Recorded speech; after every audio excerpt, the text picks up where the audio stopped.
Selamat pagi semuanya anak-anak, apa kabar kalian semuanya? Mudah-mudahan kalian dalam keadaan sehat walafiat.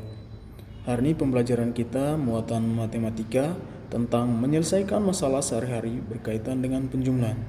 Di sini nanti kita akan menyelesaikan soal cerita dan membuat soal cerita. Perhatikan contoh soal berikut. Banyak siswa laki-laki di SD Tunas ada 149 orang. Banyak siswa perempuan di SD tersebut ada 153 orang. Pertanyaannya, berapa jumlah siswa seluruhnya?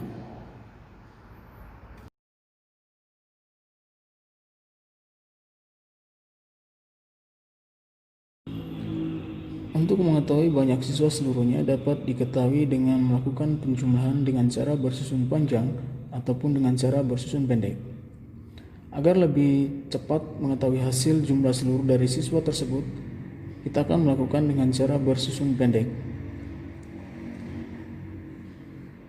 Kita akan melakukan penjumlahan pertama-tama banyak siswa laki-laki. Banyak siswa laki-laki tadi yaitu 149 ditambah dengan banyaknya siswa perempuan yaitu 153. Nah, sekarang kita sudah melakukan dengan cara bersusun pendek. Tinggal sekarang kita akan melakukan penjumlahan sesuai dengan nilai tempatnya masing-masing bilangan tersebut.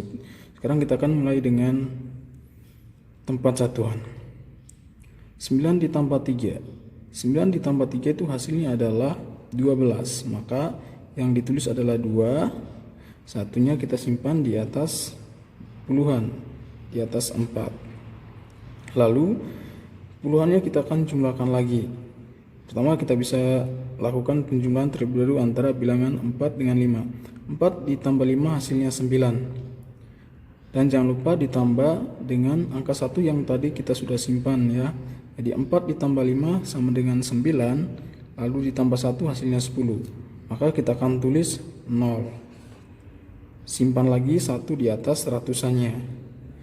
Nah, ratusannya kita akan jumlahkan semua juga. Pertama kita lakukan penjumlahan antara bilangan ratusan 1 ditambah 1 sama dengan 2 ditambah tadi yang sudah kita simpan jadi 3. Maka hasilnya adalah 302. Maka jumlah seluruh siswa sekarang itu adalah 302 orang. Nah, kira-kira seperti itu ya anak-anak. Soal kedua, sebuah toko memiliki persediaan 145 butir telur. Toko tersebut membeli lagi 125 butir telur. Pertanyaannya, berapa butir telur yang ada di toko tersebut sekarang?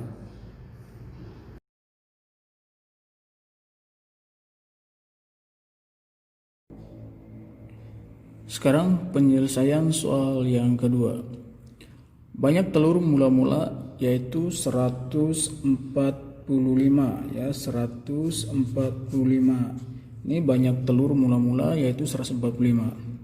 Tadi toko membeli lagi 125 butir ya, berarti ada penambahan telur.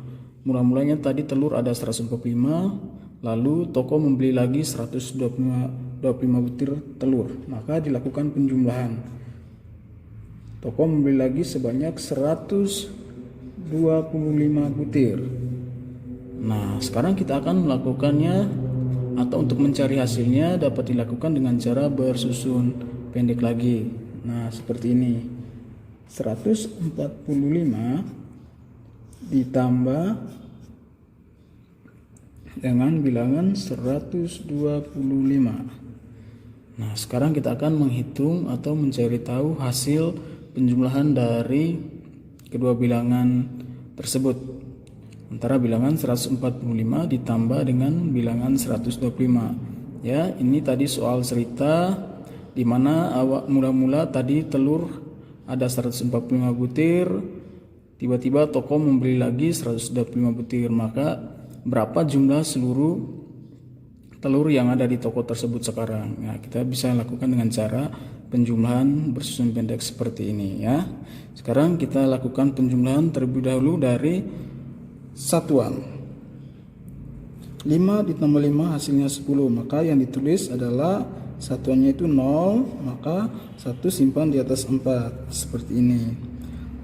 Lalu kita jumlahkan puluhannya. Bisa kita langsung juga, tadi yang kita sudah simpan dijumlahkan terlebih dahulu dengan 4, lalu dijumlahkan lagi dengan 2. Bisa seperti itu. Bisa kita jumlahkan juga terlebih dahulu 4 dengan 2, ya, karena nanti hasilnya tetap sama.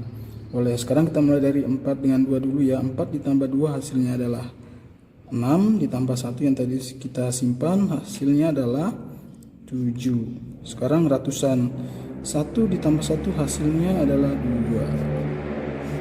Nah, jadi jumlah telur yang ada di toko tersebut sekarang adalah 270 butir. Maka 145 butir ditambah dengan 125 butir telur hasilnya adalah 270. Nah, seperti itu ya anak-anak. Berikut membuat soal cerita. Perhatikan contoh soal berikut ya. Buatlah soal cerita dengan penyelesaian 155 ditambah 170. Dan inilah hasil soal cerita dari penyelesaian antara bilangan 155 ditambah 170. Perhatikan baik-baik ya. Di sebuah toko terdapat 155 pasang sepatu. Toko tersebut mendapat tambahan lagi 170 pasang sepatu. Berapa banyak persediaan sepatu untuk jual di toko tersebut? Nah anak-anak, itulah tadi cara menyelesaikan soal cerita dan cara membuat soal cerita. Tetap semangat belajar ya.